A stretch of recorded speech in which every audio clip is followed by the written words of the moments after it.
വൈക്കം മുഹമ്മദ് ബഷീറിന്റെ പാത്തുമ്മയുടെ ആടിലെ പാത്തുമ്മ ആയാണ് ഞാൻ ഇവിടെ അവതരിപ്പിക്കുന്നത്.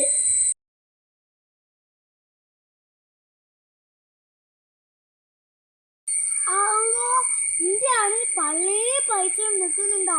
വേഗം പോയി കൊടുക്കട്ടെ. തിളന്തി വിളിച്ചൊരു മുത്തളി പാത്തുമ്മ. ഇത് നന്നായിട്ടുണ്ടല്ലോ. ചുറ്റുളമ്പി വിളിച്ചൊരു മുത്തളി പാത്തുമ്മ. എല്ലാരും ഉണ്ടല്ലോ. അല്ല, എന്റെ ആടിന് കഞ്ഞിവെള്ളം കൊടുത്തിനാ? പിന്നെ നിന്റെ ആടിന് കഞ്ഞിവെള്ളം കൊടുക്കായിട്ടാ. അല്ലാതെ തന്നെ സകല സാധനങ്ങളും നിന്റെ ആട് തിന്ന് നശിപ്പിക്കുന്നുണ്ട്. എന്നിട്ടാണോ കഞ്ഞിവെള്ളം?